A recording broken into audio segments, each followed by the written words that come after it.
So, we'll talk about India's population policies and programs specifically directed to women in this section. Now, in this aspect, it's important to understand that India is one of the first countries in the world to launch the family planning program back in 1952. Now, there have been numerous debates regarding this program that is started over the period of more than 75 plus years that we have witnessed.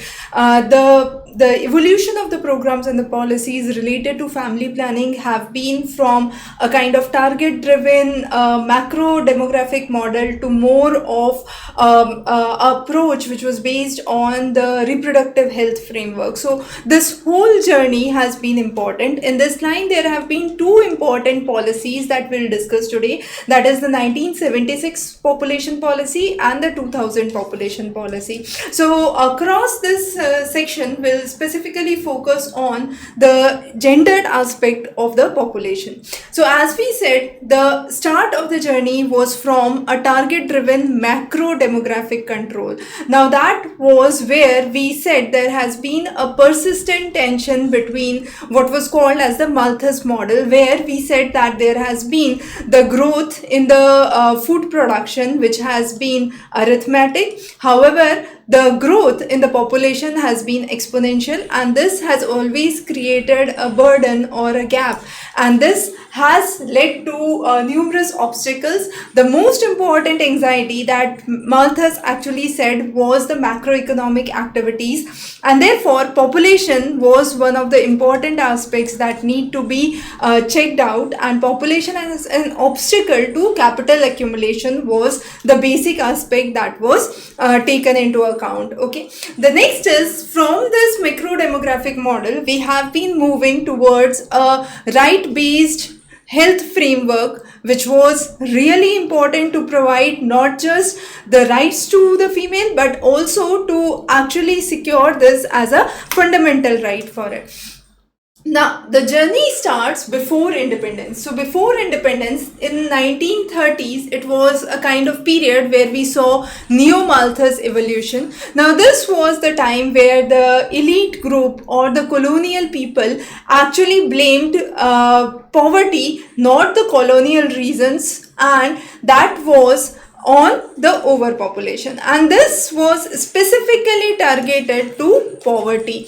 So the main aspect said that because of the poverty, this was an outcome. However, poverty, which was not a colonial extraction but had an impact on overpopulation.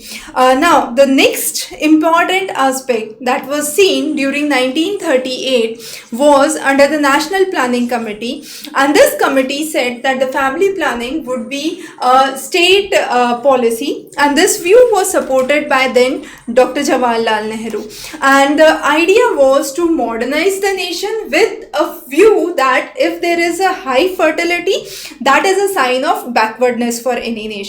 So fertility should be curtailed or controlled in some way or the other. So this National Planning Committee, was a very important one and had an important crucial role before the independence.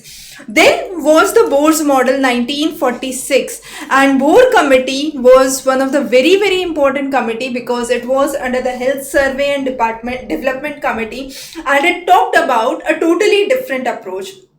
It did not say that family planning is a state policy, but it argued that the population control must be integrated into the universal public health system, and only when the population control is integrated within the universal health control system, then only there could be programs that could be easily and well executed. So post independence, we have seen that this was largely ignored. There were standalone family programs that were neglecting the general health and the well-being of the women. So what started was a clinical approach. Now, post independence, the idea was to have awareness and bring in the reforms to reduce the population by one means or the other, because this was well established by Jawaharlal Nehru that if we are focusing on development, high fertility is a sign of backwardness. So by all means, this fertility should be brought down. So the 5-year plan period started at that time. Now, with the 5-year plan, the first and the second plan was very, very important. Now, the first and the second 5-year plan that ranged somewhere from 1951 to 61 was a period where numerous family health or family planning clinics were established. Now, the first 5-year plan was the official plan where in 1952 the idea of family planning programs started. Now, this was called as clinical approach because there were numerous clinics which were established operating with an idea that if contraceptives are available, the population would naturally fall down. Okay, and this was an idea where the female group was given the concept of safe period. Now, this safe period is a period that works naturally and it is also called as a rhythm period. So, naturally, there would be a population barrier which would be created if the safe period technique is adopted. Now, there were barrier methods like diaphragms and condoms that were used during that time. However, there was one major difficulty that this period witnessed, and that was there was no physical mobility, there was no financial autonomy for the female, and the females did not have the bargaining power. Now, because of this, there was what was called as a gendered failure. Now, this approach was considered as a monumental failure. The simple reason was there was a huge divide or a biasness that existed between the urban middle class and the rural female, and this was a kind of isolation in the treatment process or ignoring the socio-cultural aspects or the realities, because the rural area was the area which witnessed patriarchal society. There was lack of female mobility to the clinics to discuss their problems. There was no financial autonomy through which they could avail the facilities for contraceptives. Also, they did not had any bargaining power to